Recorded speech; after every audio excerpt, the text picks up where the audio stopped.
All right. So, good morning, everybody.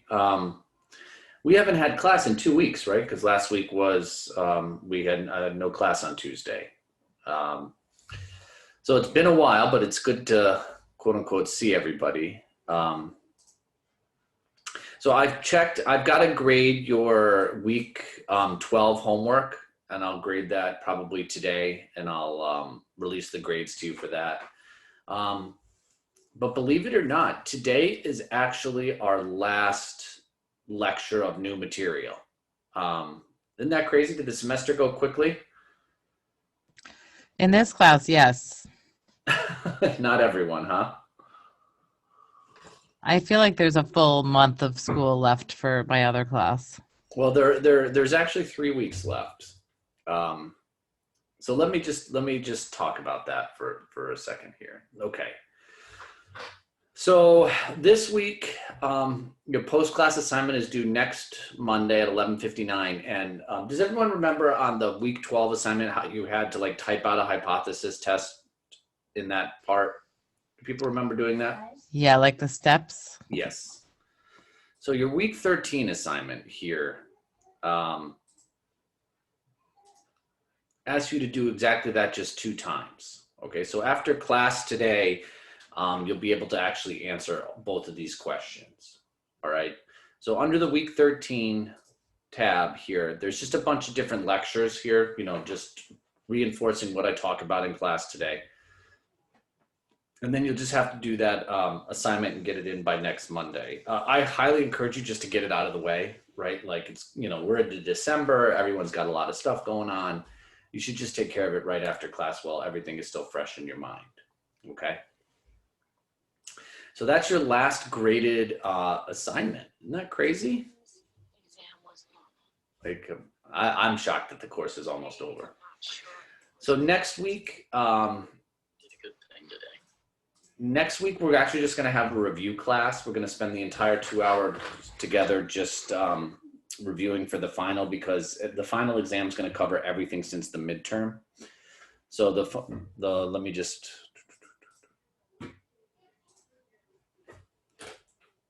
So the final exam, just so we're clear, actually, let me do it over here. What topics are on the final? It's going to cover sampling distributions, of which there were 2 types of sampling distributions, for X bar and for P hat. Then it's going to cover confidence intervals. Okay, so confidence intervals for a mean or for a proportion. And then it's going to cover hypothesis testing. And so last week we learned, or 2 weeks ago, and then in the videos on your own, we talked about hypothesis tests for a mean. And I'll do a review of that first thing before we get into our final topic, which is going to be hypothesis tests for a proportion.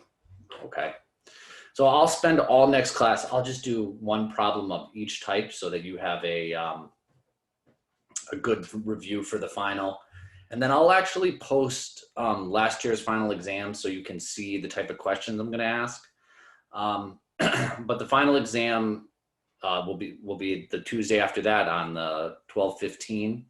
And what's going to happen is you're going to come to class and you're going to load up an exam, like a post-class assignment. It's going to be exactly like a very long post-class assignment, except you'll have 2 hours to complete it. Okay. And then you'll have to do it during class. And so what happens on exam days when we have them in class, I know because the midterm ended up being a take home for us, but what'll happen is I'll hop on Zoom and we'll all load up the exam at the same time. And then if people have questions while they're taking it, you can chime in on Zoom and ask me things like that. Because sometimes there might be a little bit of a typo or something that I need to clarify. So does anybody have any questions about that?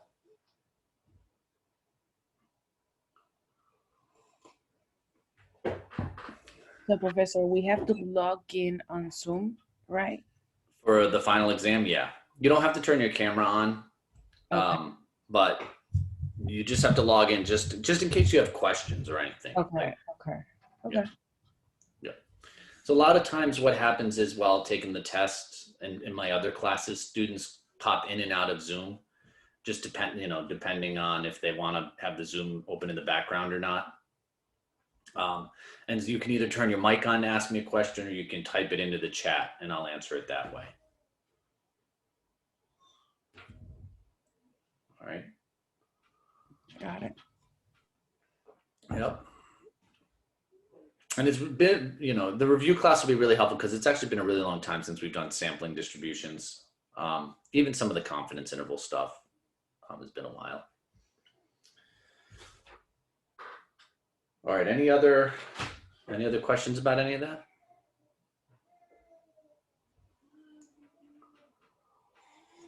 Will we get our grade right away, or it has to be graded like how you graded 12 and 13? It's going to be I'm going to have to go through them a little bit. So it's going to take me about 24 hours to grade it, to be honest with you. And I'll be completely honest with you.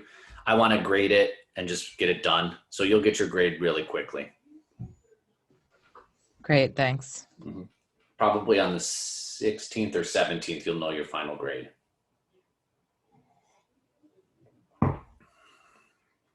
All right.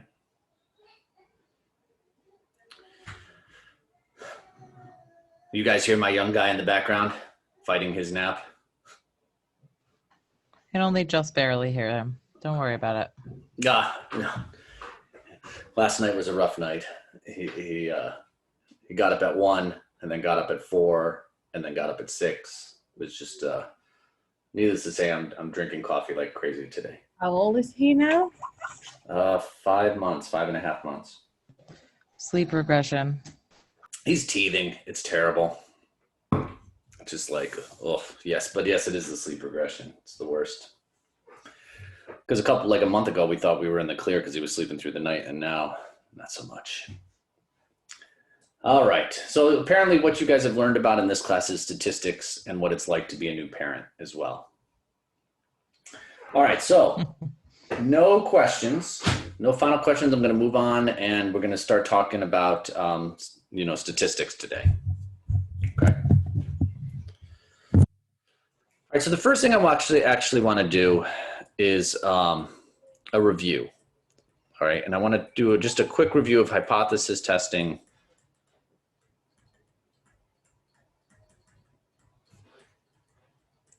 for a mean. And as we go through this lecture, have your graphing calculator handy, okay? So we're gonna rely incredibly heavy on the graphing calculator for all this stuff. Basically, we're gonna have our graphing calculator do all the calculations for us. We're just gonna concentrate on the conclusions that we make with hypothesis testing. Okay, and it doesn't matter if you have a TI-83 or TI-84, the options are exactly the same. Okay. So there were two methods for hypothesis testing.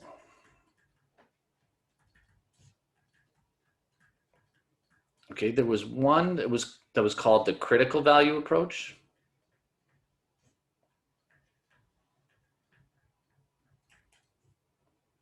Okay, and what I did was I covered this in class 2 weeks ago. And then just out of curiosity, how many people actually watched the p-value approach, the videos on those? I watched that. Is that the one with the calculator? Yes. Yeah, I did too. Okay. So I did. Okay, good. So this was covered in the videos, and don't worry if you missed it. I'm a realist. I understand if you skipped it. We're all busy people. I get it. The p-value approach is how hypothesis testing is done in the real world. Okay. It's also, to be honest with you, so much easier than the critical value approach. And I'm going to just focus today on the p-value approach for hypothesis testing. Okay. So just recall, what is a p-value? Okay, so the p-value is a probability of observing more or as extreme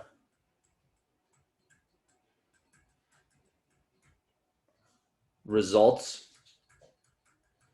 all right, assuming the null is true. Okay, so what the heck does that mean? Okay, so when you do hypothesis testing, you collect sample evidence, okay, and that's your sample mean, okay?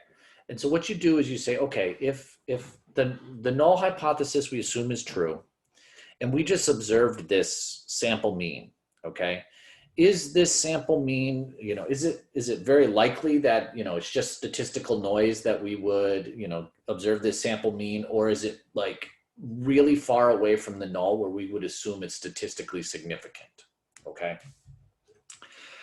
And so with the p-value, there's two conclusions you can make with hypothesis testing. You can reject the null, or you can fail to reject the null.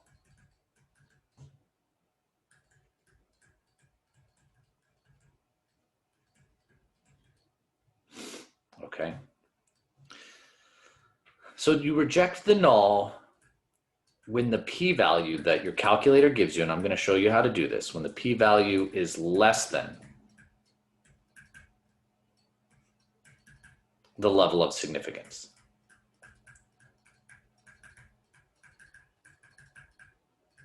Which is that alpha, okay?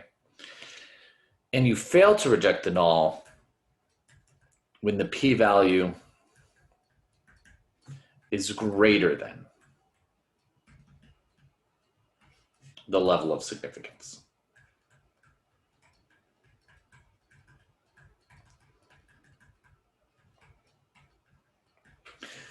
And there's always the question of what if the p-value is equal to the level of significance? Like that just won't happen. But if it ever actually did, you would fail to reject because it just has to be less than. Okay, just out of curiosity, does this ring a little bit of a bell from those who watched the videos a while ago? Yes. Did you put the video up for this week also? Yes. So did you watch? Oh, yeah. So I watched it twice, actually. This one right here already? Yes. Okay, wow, that's impressive. I like to get the work done on Monday night, but I was afraid to do this one because it's writing, so I wanted to get the instructions. No problem, no problem. You'll be able to handle it after. I hope the videos are useful, you know, the videos that I have. I know some are better than others. They are very useful. Definitely useful because we can Yes, watch sir. them when we have time. Okay. It's right after class. Just bang it out. Nice. Yeah, I've been posting them to YouTube now, and you know, I got my 100th subscriber, so you know, I'm basically I'm a big deal. So.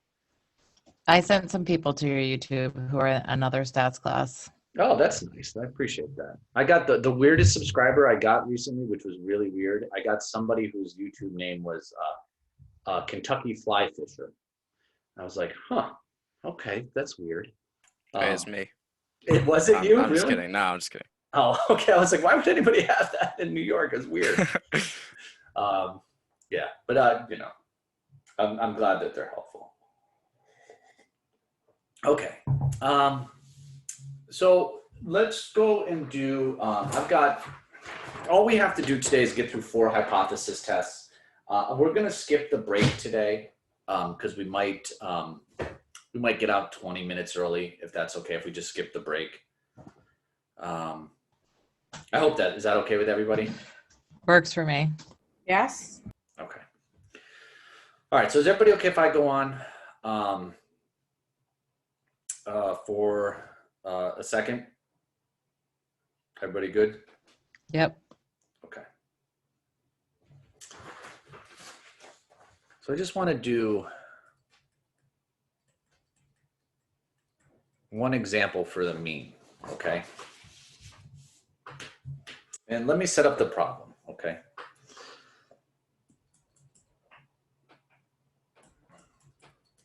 In a United Nations, so a UN report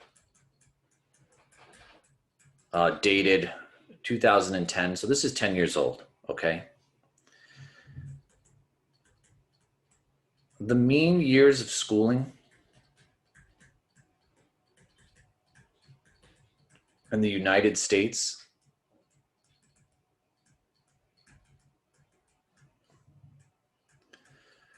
was 13.2 years. Okay, so what that means is on average, the average of all adults in the United States, they basically got 1.2 years of college. Okay, that's what this is saying, right? Because, 12 years brings you through high school. And then, so that's the average. Okay, so that was 10 years ago. I'm just curious with everyone in the call today, do you think that the mean has increased, gone up, stayed the same since then?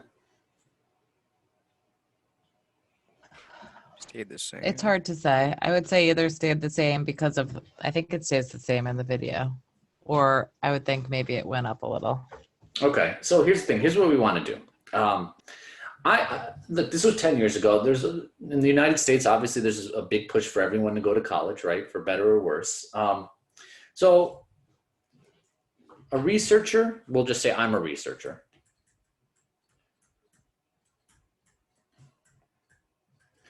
Wants to test to see if the mean has increased. Okay, so that the average has gone up.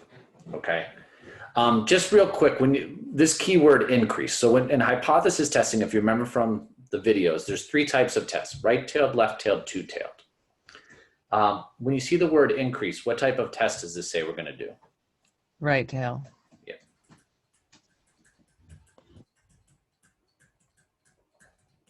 Okay. So to test this, the researcher samples 30 adults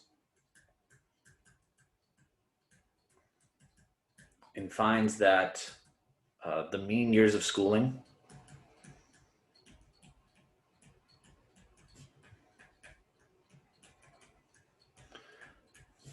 was 13.75 years and a standard deviation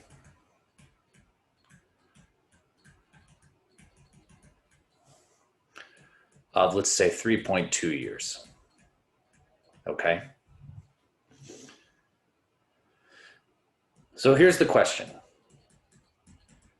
At the 0.05 level of significance,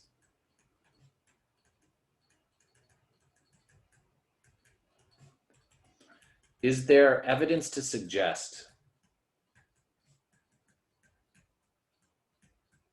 the mean has increased?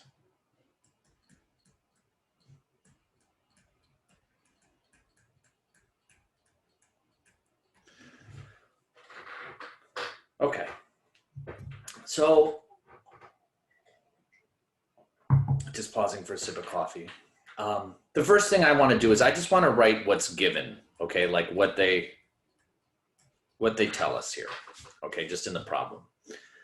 How many people did this researcher sample? 30. 30. Okay, so that's N. What's the average from the 30 people, the 30 years of years of education? 13.75. Okay. And do I give you the sample standard deviation as well? Yes. 3.2 years.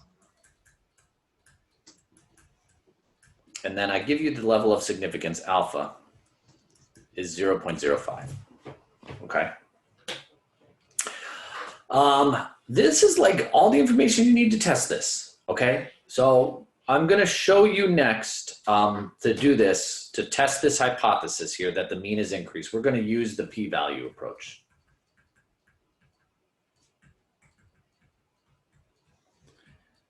And please listen to me on this one. Your homework this week, you're going to have to do 2 hypothesis tests. Your final exam, you're going to have to do a couple hypothesis tests. You do the p-value approach. Okay. Honestly, like, it relies very heavily on the calculator to do the calculations for you, which is great. And it's just also the easier of the 2 methods. Professor, is it okay if we did the p-value approach with the last homework? I'm sorry, could you say that a little louder? I said, is it okay that we did the p-value approach in the last homework? Oh, yeah, totally. Oh, okay, okay. Totally fine. I prefer you to do the p-value approach. Okay, thanks. Right. The reason I show both is just most textbooks show both, and like it's just the way that it's standard taught in statistics. So, but in the reality, the real world, everyone just does the p-value approach. Okay, is everybody okay if I go to the next slide to conduct this hypothesis test for us? Yes. Yep. Okay.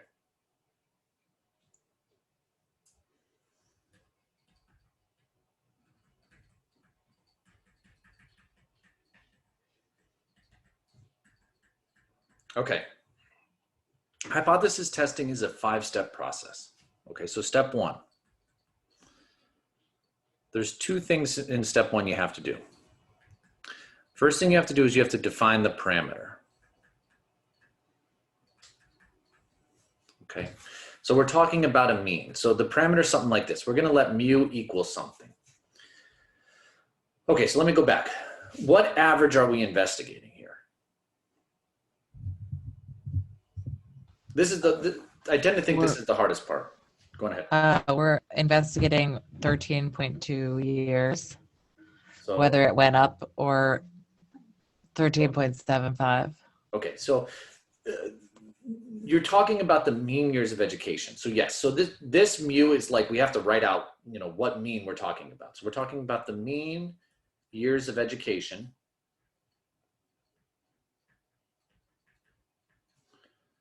in the United States, in the US. In what year are we investigating?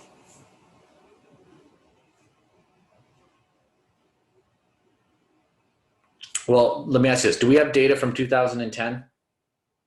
Yes. Yeah, we know what it was in 2010, right? We want to see if it's increased. So what year is it now? It's not a trick question. 2020. 2020. The worst year ever. So the mean years of education in the US in 2020, we want to see if it's increased over the last 10 years. Okay. Then the next thing you need to do is you need to set up the test. Okay, so we said this was a right-tailed test because we want to see if it's increased. So it's mu is equal to something, and we want to say, no way, mu is greater than something. Well, so the null hypothesis is our base assumption. So you're going to go back and you're going to say, okay, we're going to assume it was, no change from 2010. So we're going to assume that that mean is still 13.2. And what we want to show evidence for or investigate is like, wait a second, no way. It's 2020. We're all trapped inside. It's got to go up because people are going to school online more. I don't know. I'm just making that up. Okay, I'm be honest with you. I generally find this is the hardest step. Once you do this step, the rest of it just kind of falls into place. So don't worry, we're gonna do 3 more of these today. So you get used to it. Step 2 in hypothesis testing is select the level of significance.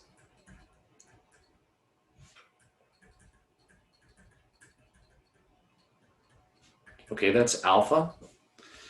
And if you look here, I'll always give you that. All right, it's 0.05 here.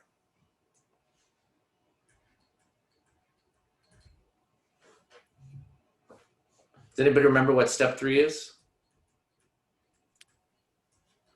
Compute. What's called the test statistic. Okay, and this was denoted as T sub 0, okay? And it's just this formula. It's x bar minus mu sub 0 divided by S divided by the square root of n. Well, I have some great news. We are now gonna have our calculator even compute the test statistic for us. So if you're following along, please take out your TI-83 or TI-84 calculator for this, okay? At this point, the calculator is just going to literally do the rest of the work for us. All right. So for hypothesis testing, you're going to hit the stat button, stat, and you're going to scroll over to tests, okay? Usually, even if you have a TI-83, it's still the same thing. Does anybody remember from the videos what the options are here that we would use? Yes. Number 5. One Uh, dash prop. That's for later on. That's when we're dealing with proportions. Oh. So for this test, because it's a mean, all right? Oh, Because the it's- t-test. yeah, Yeah. it's the mean. We want option number 2, the t-test. Okay. We're going to go to option number 2 and hit enter. You'll see at the top it says, do you have your data plugged in your calculator? No, I do not. So I'm going to scroll over to the stats button and I'm going to hit enter. And now you should see this on your screen. All right. Can somebody verify that this is what they see? Yep. Anybody else? I do see it. Okay. So you just have to plug in these 4 things. Mu sub 0, that's the mean you have in the null, which is 13.2. You're going to hit enter. X bar, so I'm going to go back for a second. That's why I wrote it here. X bar is 13.75. S sub X is that standard deviation, that's 3.2. And 30 is the sample size. Now, what you next have to do you see this thing that says mu and then it looks like all these different, like not equal to, less than, greater than? You just have to match it to the hypothesis test. So I have to scroll over to greater than and hit enter. And then you just have to scroll down to calculate.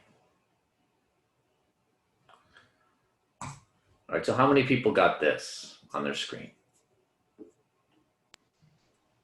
Yep. I did. Did anybody? Okay. So this is all the information you need. Okay, you see this first thing called T is equal to? This first thing is your test statistic. So it's 0.941.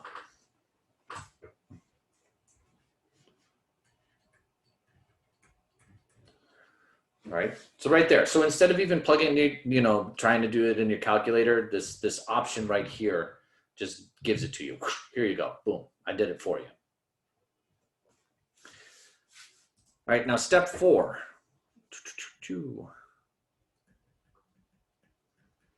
So previously I said, okay, now let's find the critical value. So now we're gonna do the p-value approach. So step 4 is compute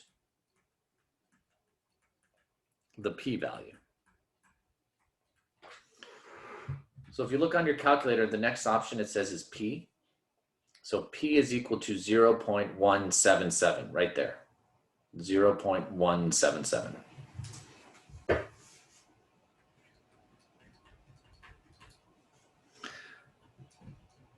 So now step 5 is our conclusion.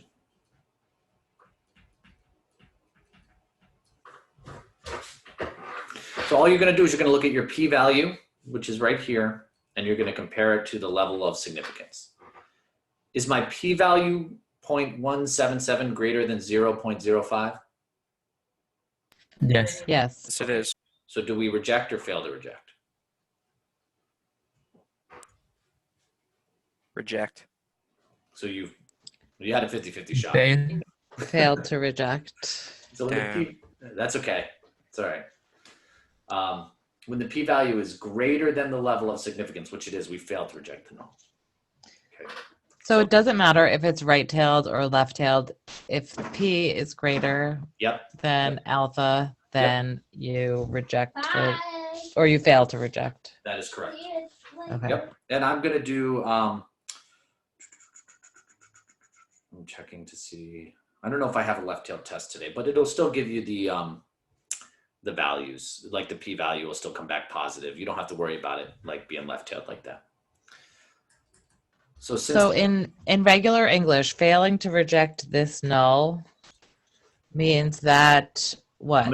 I'm going to put it in regular English for you now. Okay. Okay, since the p-value is greater than the level of significance,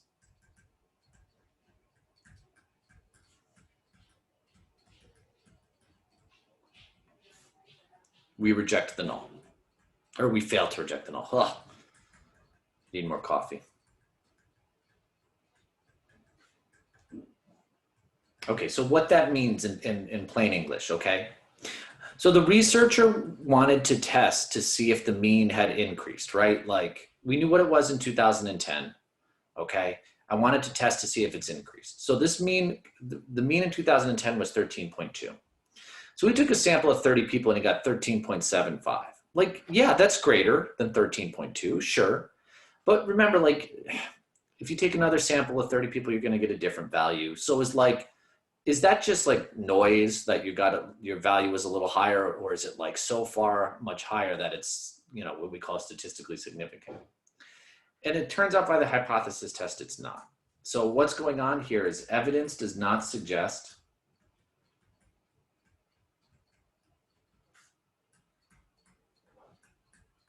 the mean has increased. The mean years of education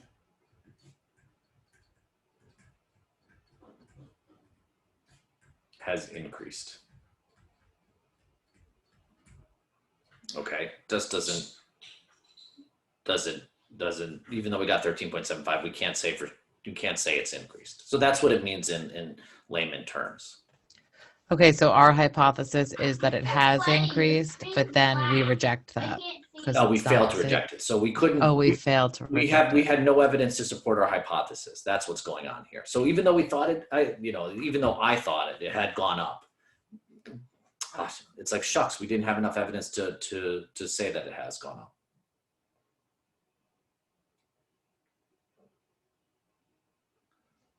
Does that help a little? Yes. I just worry because it's like inside out wording. I get it. So let me do, I'm going to do a few more examples, and I promise, like, I bet you by the end of the examples, it'll be a little bit clearer. Is that okay? Yes, great. Thank you. Yeah. So what's just this right here, like your calculator just does for you, right? So like, if you think about it, we're not even like really doing any calculations. We're just plugging stuff in the calculator and letting it do it for us. So like what the hardest part is, honestly, I think is like setting up the test right here and then making sure you do the right conclusion. Okay. And that's what statistics is in the real world. Like nobody does any of this stuff by hand. They just have technology solve it for them. But like you still have to formulate the conclusion. And that's what we're going to, where we're spending all the time talking about. All right. Here we are. I can't believe we made it. Last topic. So we're going to talk now about hypothesis testing for proportions. So I'm going to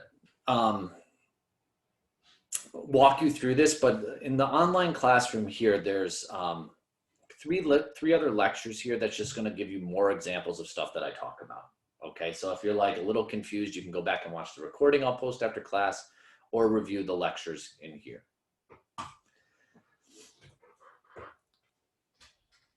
So this process is roughly the same as before. Okay, the only thing that's going to be different as I go through this is the notation. All right. So the steps, this is still a 5-step process, okay, for hypothesis testing for proportions. So step 1, you're going to define the parameter. Okay. The only thing is now we're going to be testing a proportion, so it's going to be something like this. We're going to let P be equal to, so some type of proportion. And then we're going to set up the test. Okay, and so there's going to be the same things. You could have a left-tailed test, in which case it's going to be the null P is equal to some number. And what we're going to look to investigate is, wait a sec, no way. P is less than that number. Then we're going to have a right-tailed test. So the null is always a statement of equality. And right-tailed test, we're going to be like, hey, wait a second, no way. The proportion is greater than that number. And then we're going to have a two-tailed test. So it's P is equal to a number, and our alternative is like, wait a second, no way, P is different from that number. It's changed, okay?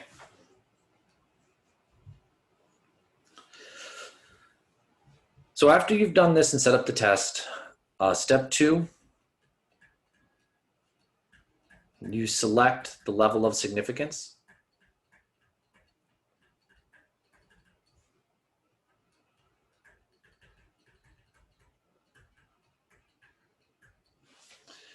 That'll always be given to you.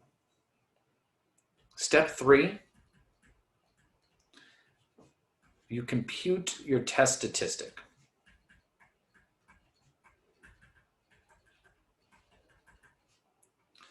And the test statistic here we denote as Z sub 0.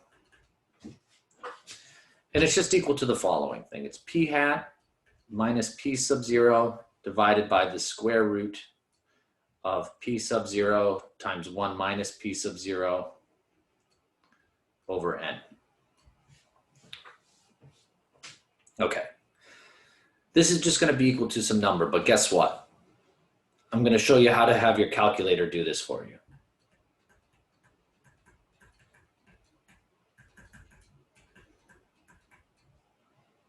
All right, but just so we're clear what all these things are, N is the sample size. P hat is the sample proportion.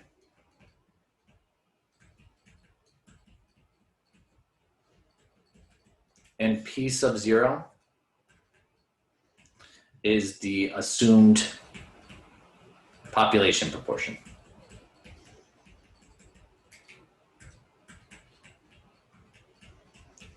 Okay, and this comes from the null.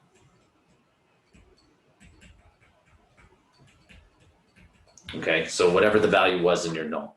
But don't stress about this formula. I'm going to show you how to have your calculator do it for you like that. Step 4, calculate p-value. Guess what? TI calculator will do this for you.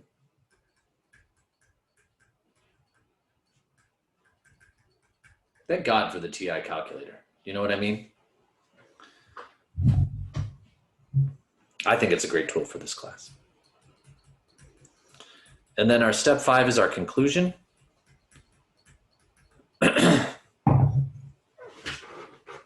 So we have 2 conclusions, okay? 1, you can fail to reject the null. Or let me actually say this again. I'll go do it the other way. First you can do is you can reject the null. You reject the null when the p-value is less than alpha, okay, less than your level of significance.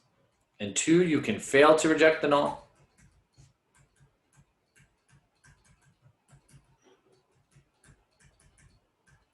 got an extra L in there, when the p-value is greater than alpha. So if you watched my videos, I had this silly saying. I don't know if you guys remember it, but the silly saying was, when the p-value is low, the null must go. Does anybody remember that saying? Yeah, and then when P is high, the null must fly. Yes, and when the p-value is high, the null must fly. Yeah. So when the p-value is low, that's what it means by less than. You reject the null must go. And when the p-value is high, greater than, the null must fly. It's totally fine. Okay, it's just a silly saying to help you remember it. Okay.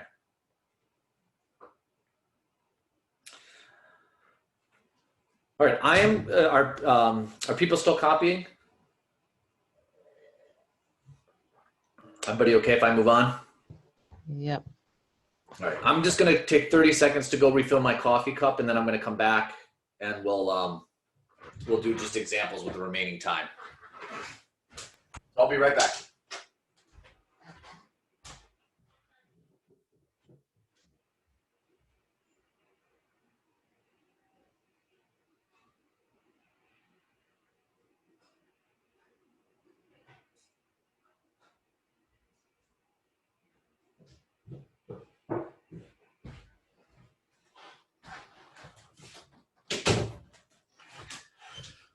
Sorry about that.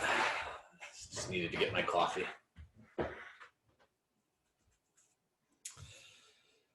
Okay, everybody ready to do just a couple examples with our time left? Yep. I got one yes. Okay.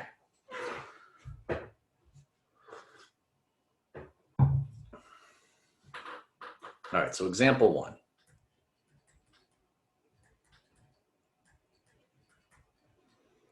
Okay, this example is about tattoos.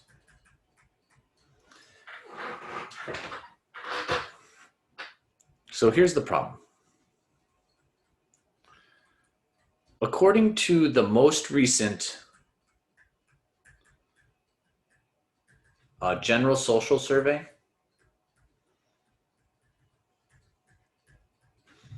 which is a real survey administered by the federal government, I think I've talked about it in this class. 28% of adults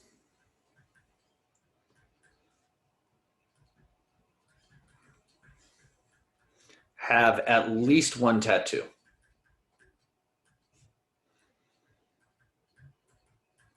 Okay. So I'm just curious. What do people think of that right there? That 28% of people, adults, have at least one tattoo. Do you think it's low? Do you think it's high? I think it's probably low. So someone else, all right, Gabriel, thank you. You think it's low? Anybody else think it's low? Yeah, I feel like it's low. Okay. So let me ask you guys a question, right? Why do you think it's low? I don't know. I feel like out of, let's say, 10 people that I know, at least 8 of them have tattoos. Okay. All right. So it's so funny. I actually kind of think it's a little bit of a generational thing. So I remember when I saw that statistic and I was like, oh my God, that's so high. Like 28% of people have a tattoo? Oh my gosh. So I think I've told you guys I'm almost 40. So, I'm like a Gen Xer at the tail end of the Gen X generation. And so what I was thinking is that so this 28%, by the way, is the average of all adults, regardless of age. Okay, so anybody who's still alive today, 28% of all adults. So it got me thinking the following question: are millennials, okay, more likely to have at least one tattoo?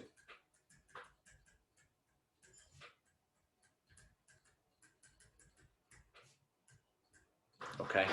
What do you guys think? Are millennials more likely than my generation to have at least one tattoo? Yes and no. Yes.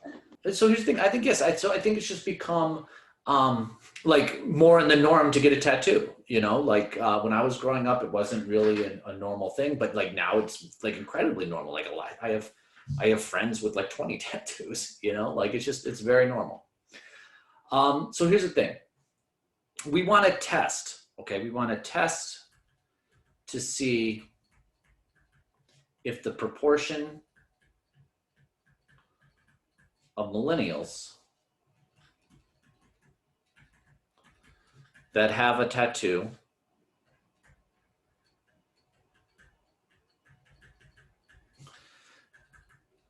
is greater than the proportion for the general population.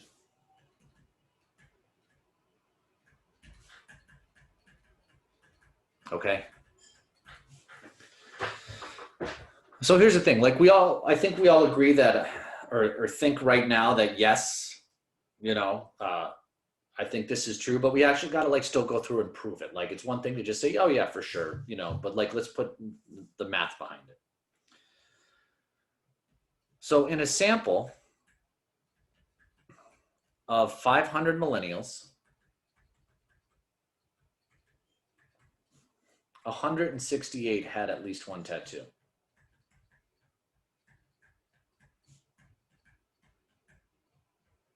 Okay. At the 0.05 level of significance,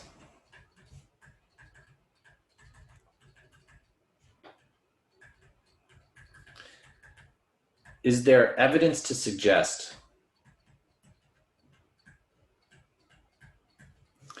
millennials are more likely to have have at least one tattoo?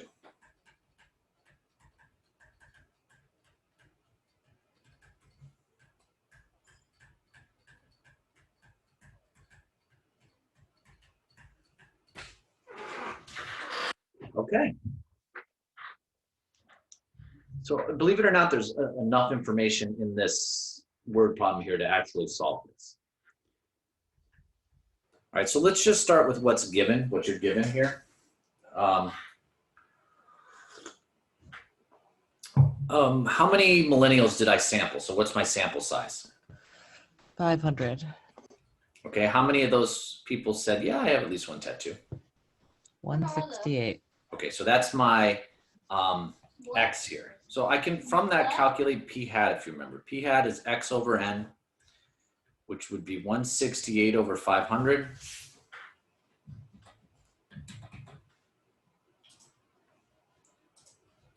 So you can take 168 divided by 500, and I get 0.336.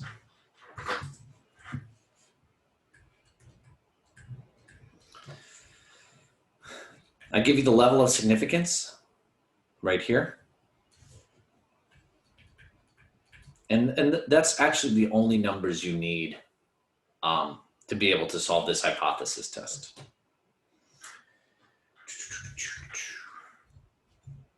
Is everybody okay if I move on? Yep. Yep. I'm excited to see what the answer is.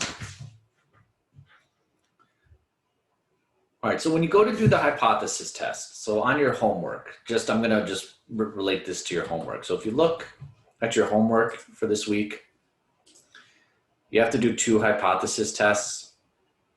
There's a little bit of typo in question 2, by the way. I'll fix it. It's supposed to be less than, but I'll fix that. But you have to like type into this chat box, you know, step 1, what is it? You know, and then step 2 and so on and so on. So the steps that I do next, you're gonna have to replicate on your homework.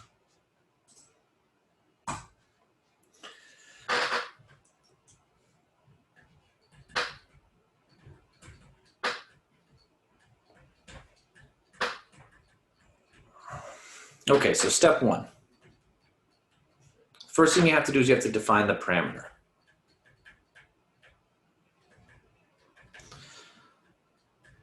So I'm gonna let P equal something.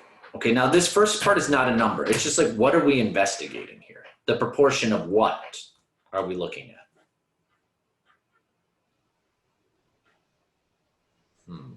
Is that like P0 or P hat? Well, so this like, if you look back here, like, do you notice even in this one, my first define the parameter, let U be the mean years of education in 2020. So like what? Oh yeah, so you want let P equal 0.28. Nope, so this is not a number here. This is like what we're investigating. So I know that 28% of the adult population has at least one tattoo. We're investigating millennials. So P is going to be equal to the proportion of millennials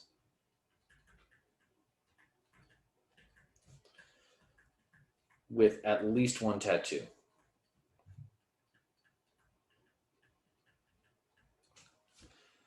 Now I'm going to set up the test.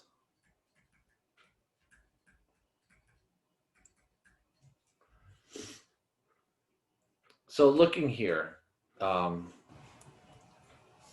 keywords are like more, greater than. So what type of test is this going to be? Right-tailed, left-tailed, two-tailed? Right-tailed. Yeah. So it's P going to be equal to something, and we're saying, wait a second, no way, P is greater than that number. So you have to start with some base assumption.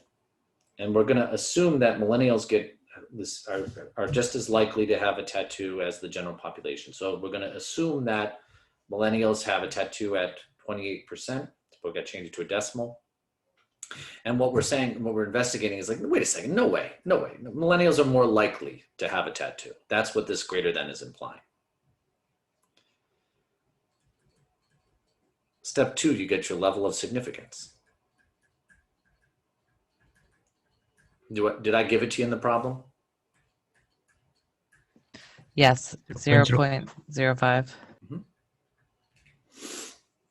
Okay. Now step 3 and 4, we're going to have our calculator do. Okay, so step 3 is compute test statistic.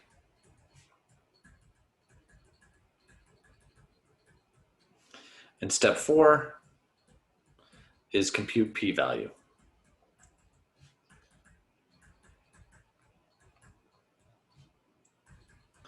So the test statistic is z sub 0, and the p-value is just denoted as p. All right, let's grab our trusty calculator that never lets us down, okay? So the first thing you're gonna do to have your calculator, this is, you're gonna press the stat button, and you're gonna scroll over to tests. And for this option here, for this week, you want option number 5.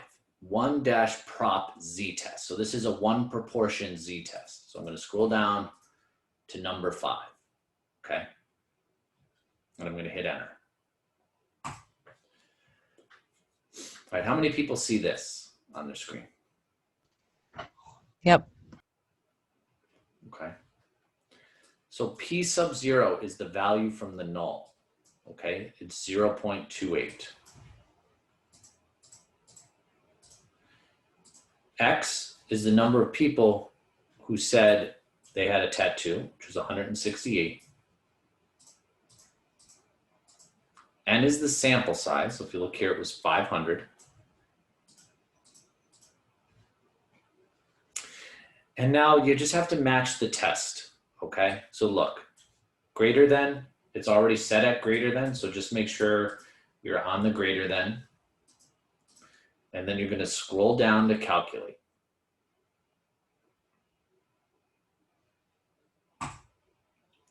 How many people got this? I got it. Yes. Yep. Okay. So you see this first thing, Z, that's your test statistic. It's 2.789 when I round it.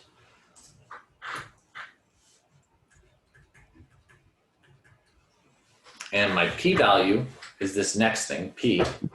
So it's 0.003 when I round it to 3 decimal places here.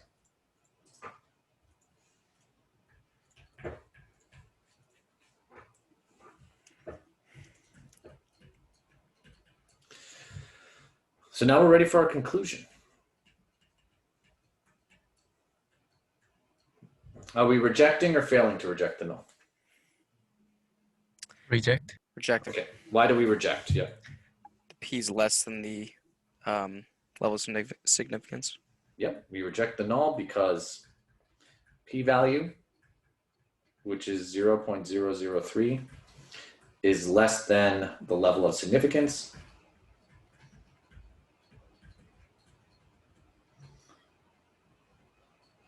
Which is 0.05. So what does that mean? Can someone tell me what we're concluding then if we reject the null here? What does evidence suggest? The proportion of millennials with at least one tattoo is higher than 28%. That's exactly right. So evidence does suggest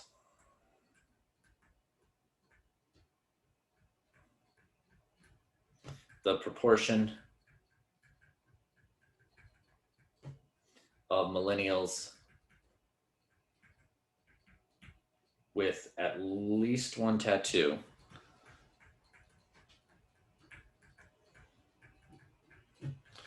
is greater than 0.28.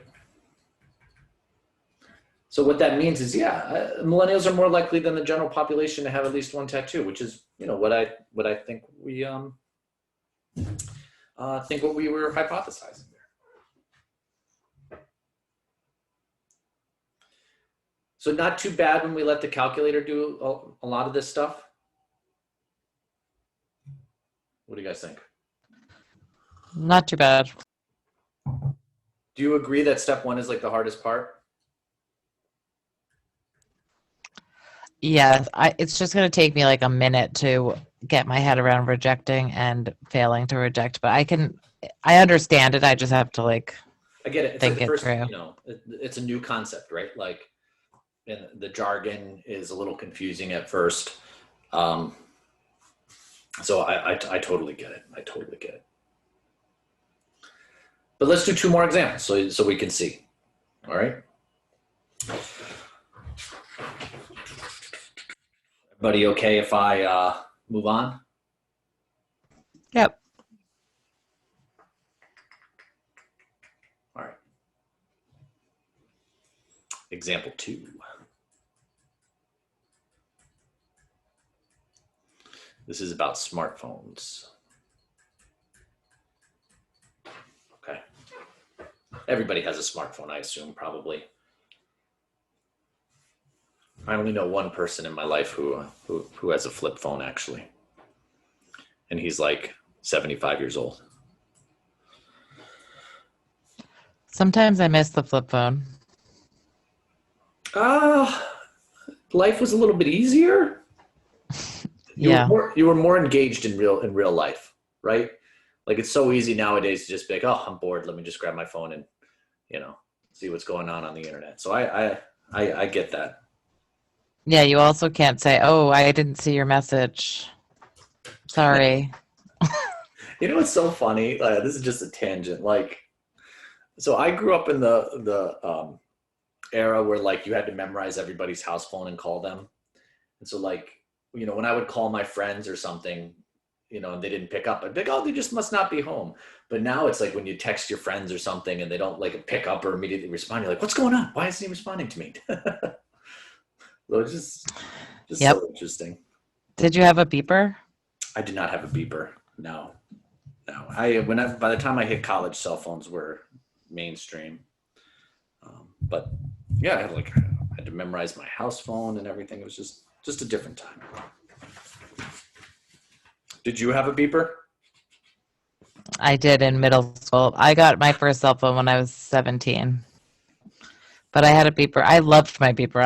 I'm hoping beepers come back. I don't think beepers are kind of make their way back, but I wouldn't hold out. But same thing with that. Somebody tries to get you and you're like, "Oh, I couldn't get to a phone. Sorry." Oh my God, and payphones. All right, so look, we'll stop going down memory lane. Oh, the 80s and 90s. Oh, miss you. Okay. So here's the problem. Okay, in 2012, 45.1% of smartphone users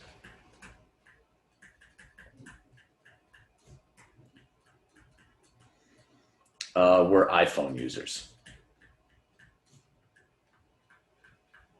Okay.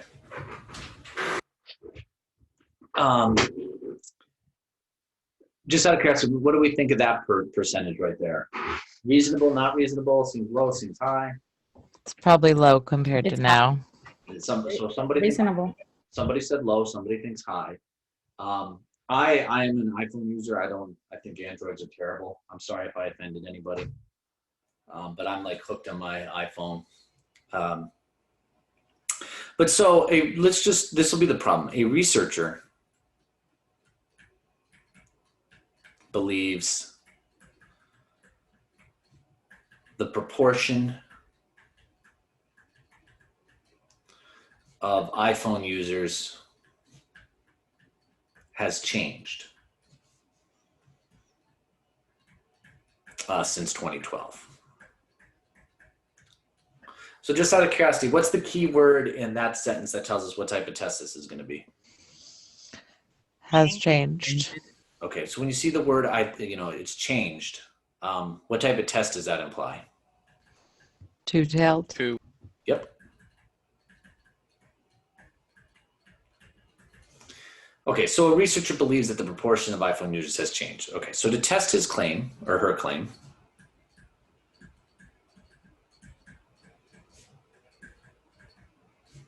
she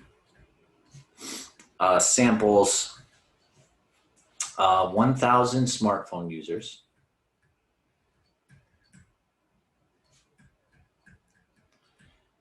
And finds that 440 are iPhone users.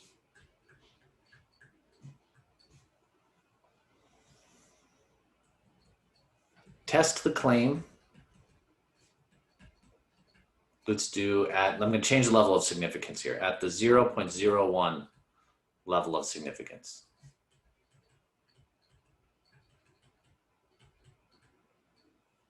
Okay. All right, let's just talk about what's given real quick. How many people did the researcher sample? 1,000. Mm-hmm. Yep. How many of them said they have an iPhone? 440. Mm-hmm. So that just means our p-hat is x divided by n, which is 440 over 1,000. It's less. Oh my gosh, I don't believe it. And what was my level of significance here? 0.01. Okay. So now you have enough information to do the test. Like, this is all you need, is those 4 things right there to be able to conduct the test. Okay. Everybody okay if anybody still copying? All right. So you just, like, on your homework and on the final exam, when you go to do this hypothesis test, you just have to write out the 5 steps. So step 1, I'm going to define the parameter.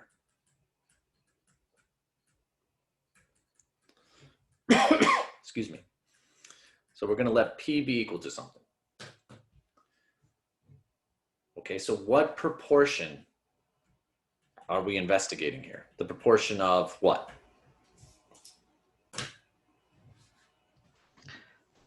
Proportion of smartphone users that use an iPhone. Okay, yep, and then let's be specific. In what year?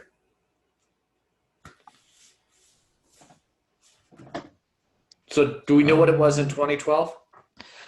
Yes. So Everybody? now. Yep, so now in 2020. Yep. So the proportion is the proportion of iPhone users in 2020. Okay. Really the proportion of smartphone users who are iPhone users, but I'll just write iPhone users. So now we need to set up the test.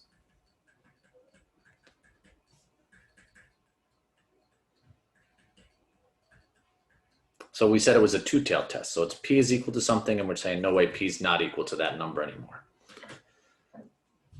So, well, what proportion of people in 2012 were iPhone users? 45.1. 0.451. Yep, so just change it to a decimal. Yep, you guys got it, both of you. 0.451. And then what we're saying in the alternative here, we're looking to show evidence like, wait a second, no way, no way. It's changed, it's different. Step 2, you're going to select level of significance.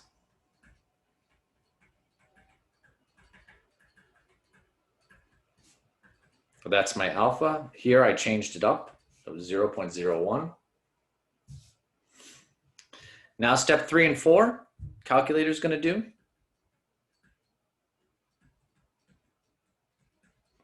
You're going to compute test statistic.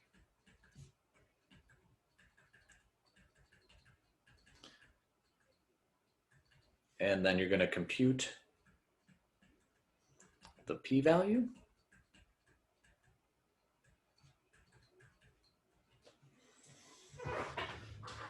So you're just going to rely heavily on your calculator at this point here.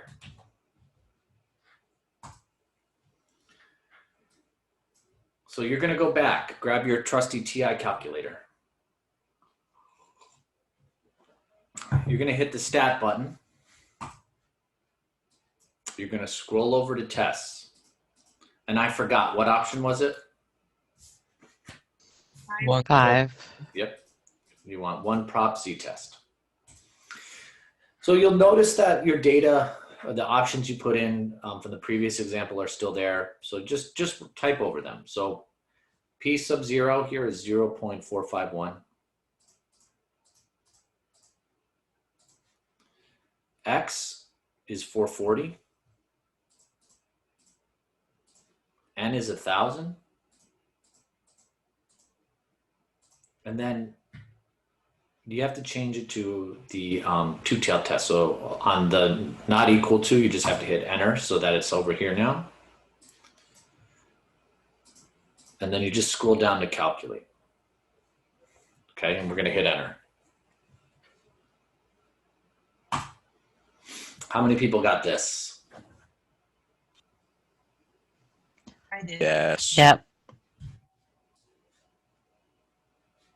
Okay, so the z is equal to minus 0.699.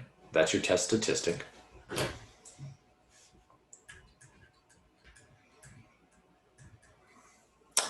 And my p-value is right here. So it's 0.485 when I round it to 3 decimal places.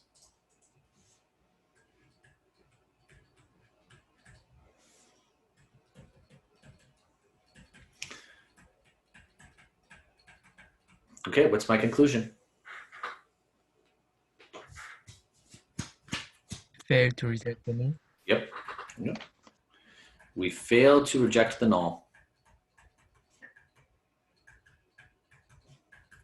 And this is because the p-value, which was really high, it was 0.485, is greater than the level of significance.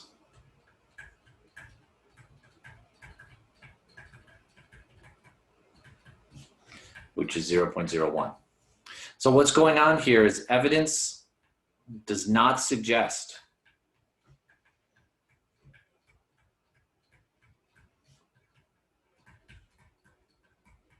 the proportion of iPhone users has changed since 2012, which is a shame because everyone should go out and trade in their Android and get an iPhone. That's just a joke. Is this just in the US or is this worldwide? That's just the US. I didn't pull worldwide data. I think I mean, the Android phone is more popular worldwide for sure. For sure. Hey, Professor, I have a question. Yeah. So, what's the point of finding the p hat before, like in the beginning? I just, you know what, you want me to be Just if honest with you? just if you like don't want to use a calculator or something. Yeah, it's just habit. Honestly, it's just habit for me. So I'm passing on habits to you, but you don't necessarily have to. All right.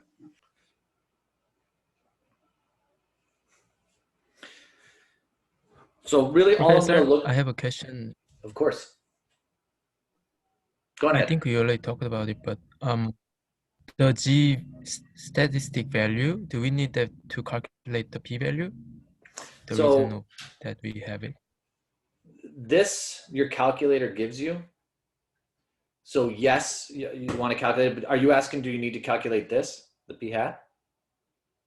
Oh, I mean, we get G value, but we are not using that to tell if it rejects We're- the null or We're not. not, It just but stay there and so use the it. reason I want you to also write it is, so suppose you ever, like, you never know when you're going to use statistics, right? Like, let me give you an example. Like my wife majored in political science, and now all she does is statistics. And so, like when you run this type of these numbers through software, they give you both the test statistic and the p-value. So I just want you to have them handy just so you're used to seeing them, writing them down. That's all. But really the only thing that's incredibly important, at least for the conclusion here, is the p-value. The test statistics, just extra information.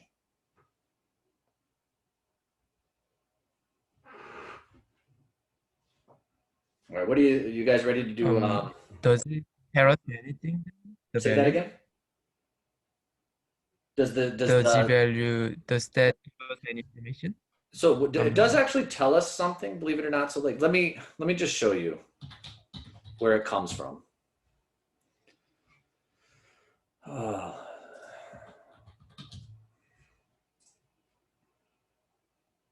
Like if you were to go look up this z-score, so like negative 0.70. Oh, this is a two-tailed test. Like if you were to go look up this one, 2.789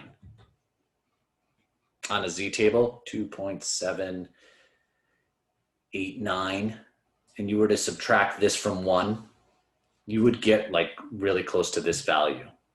So like this test statistic is actually like what they're looking up on the table.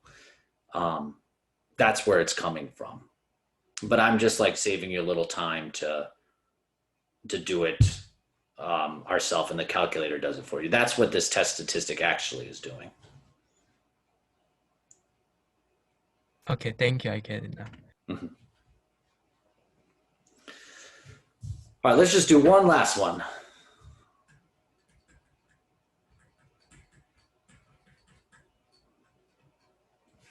You guys, this is like our last new example of the class, because next week is all review. And so I'm gonna mix it up a little bit, okay? It's gonna seem a little bit different how I word this. And what I want to answer a question.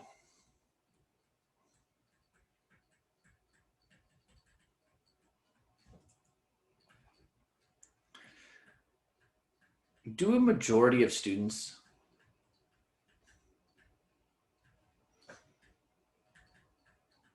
enjoy remote learning?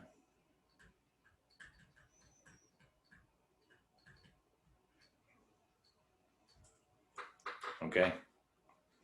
I'm just curious, how many people in here, do you guys enjoy remote learning?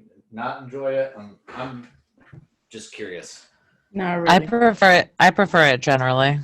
Just makes it easier to like logistically with kids and stuff, but some things are important to do in real life. Sure. So one person prefers it. Somebody said they didn't prefer it. Yeah, I feel like we're missing out a lot because we're not in the classroom. Oh, you totally are missing out on a lot. Absolutely. Especially in my field, I feel like we should be like in the classroom more and doing labs more and stuff. Yep. I agree.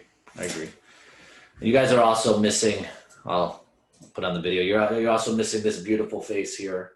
So I understand. That was a joke, by the way. Haha. And I haven't showered it today, so. So yeah, like I think there's pros and cons, right? Like, from my perspective, it's, being home, even though my, son kind of drives me crazy sometimes, like being home has been really great, saved me some money on daycare. But like, I also do wonder like how effective remote learning is. I totally get it. It's hard for me to see there's 22 people in the class, but like how many people are actually really engaged. Like I can see that on, when I'm in the classroom. But here's all we want to answer. We just want to answer the question, do a majority of students just enjoy, all right, remote learning? Okay. So the word in here that's going to help us set up a hypothesis test is the majority. So what represents a majority? More than 50% or 50% or greater. I guess 51% or greater. Well, it'd actually be like 50.00001 Yeah. is still the majority. So greater than 50%. Okay. So this is kind of the hint here. We want to do a hypothesis test to see if a majority greater than 50% enjoy remote learning. So to answer this question,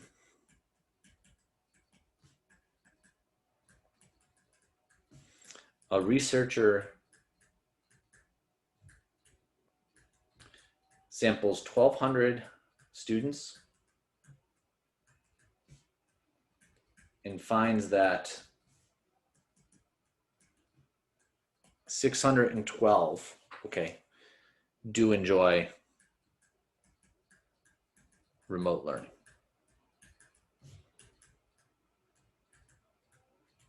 Okay. At the 0.05 level of significance,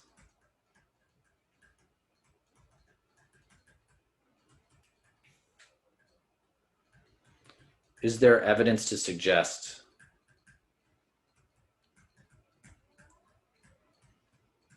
a majority of students enjoy remote learning?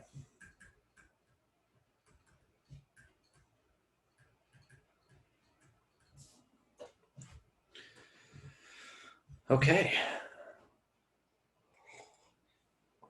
So I'm just going to write, just start with what's given. How many people did we sample here? 1,200. Yep, 1,200. How many of the students said, yeah, I enjoy remote learning? 612. Okay, so I'm just going to write the p hat out just so we could see.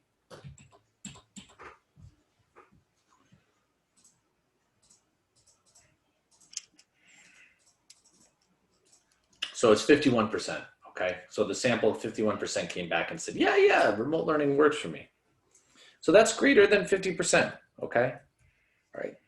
So like, this is where you have to be careful. Okay, so does this statistic right here provide enough evidence that a majority, oh, it's greater than 50%, like, it must mean that a majority.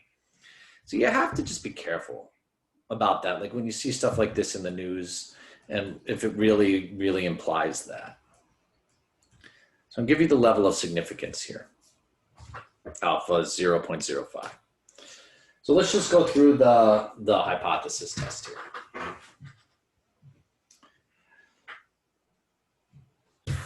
Is everybody okay if I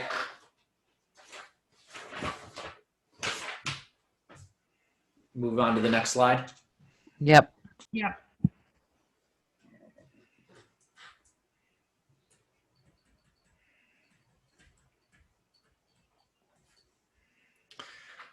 All right.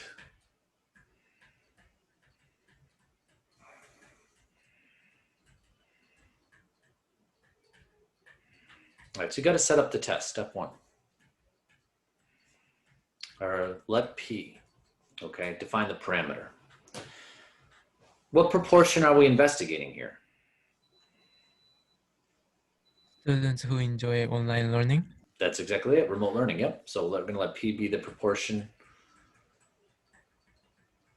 of students who enjoy remote learning.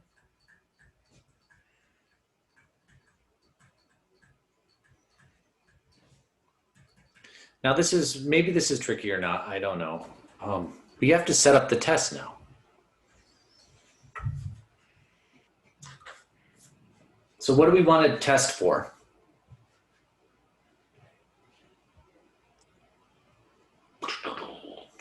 What are we thinking? Greater than 50%. Okay, so we want to test, we want to show evidence that a majority. So if I want to show evidence, is that the null or the alternative?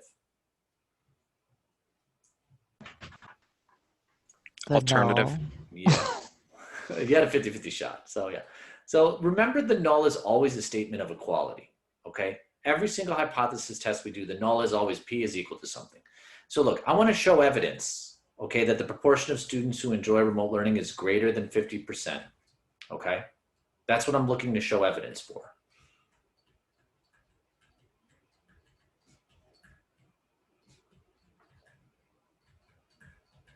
All right. So what do you think, what number will I put here in my null then? What 0.50? assumption? Yeah, I'll just say, okay, if I want to show evidence that it's greater than 50, I'll just assume it's 50 right now. Okay. So this, you just have to make this is what you assume, your assumption.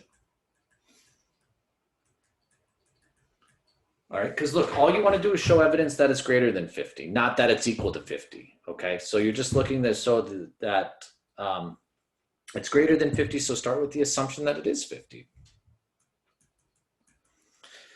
Step 2, level of significance, 0.05. Step 3 is compute test statistic.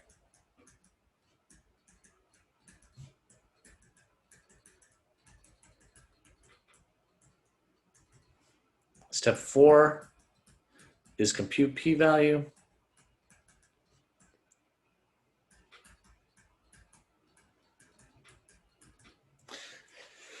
So again, just grab your calculator for the last time today. So to do this test for a proportion, we're going to go stat. We're going to go over to tests. And we're going to go down to number 5. All right, one prop C test. So P sub 0, that's the null, 0.50. My X going back was 612. And my N was 1,200 students. And then I have to change the test to a greater than. So I got to scroll over to this, greater than, hit enter. I'm going to scroll down to calculate and hit enter. And how many people see this? Yes. Yep. Yeah. All right, so my Z is 0.693.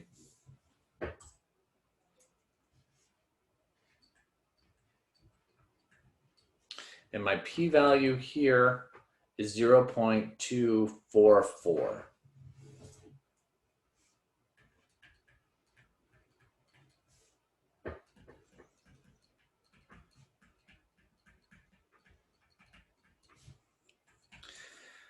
All right, so what's my conclusion here? Reject or fail to reject? Fail to reject. Yep. We failed to reject the null.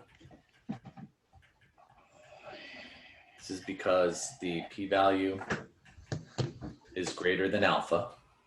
So look, this is what's going on here. So even though we got a statistic that said 51% of students enjoy remote learning, it's not really strong enough evidence, because remember, if we were to take a sample of another 1,200 students, we'd get a different value. So even though this is above 50, it's just not above enough, all right, to say that we can say for sure that the difference is that a majority do really enjoy remote learning. So the evidence does not suggest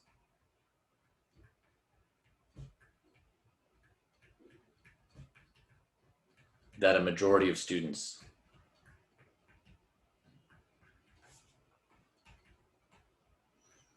enjoy remote learning.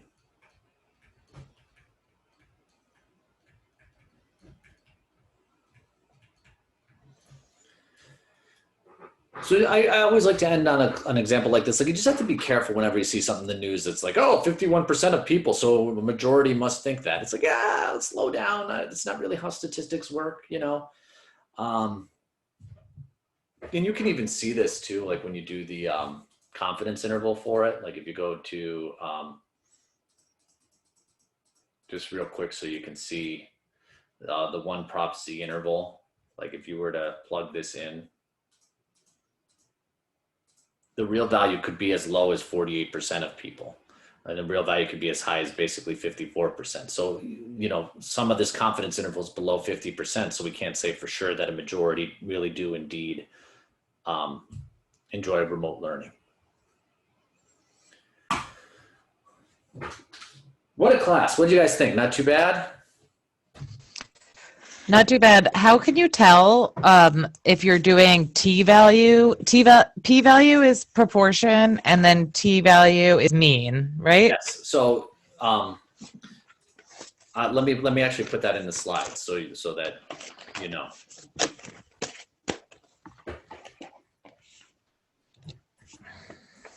Okay, whenever you're using a mean, so if you have a hypothesis test for a mean, you're going to use in your calculator the t-test, number 2.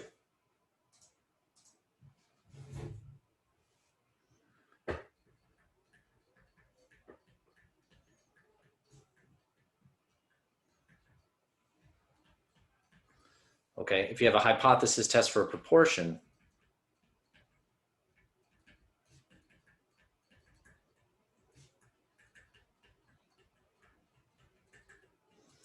your calculator options are going to be stat, tests,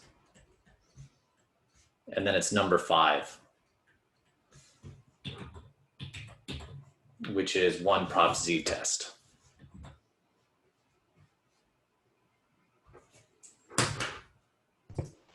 So the question will ask specifically for a hypothesis test for a mean or for a proportion? Yep. So like, look, whenever you have there's a dead giveaway in the problem, right? Like whenever you have a proportion, a hypothesis test for a proportion, it'll say something like 45.1%. Do you see that? And Yep. like for a mean, let me go all the way back to where we started.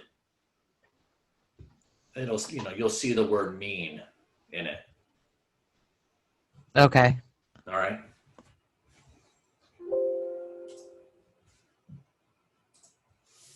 So that, I'm gonna save this and I will post the lecture very shortly to YouTube, and then I'll send the link out.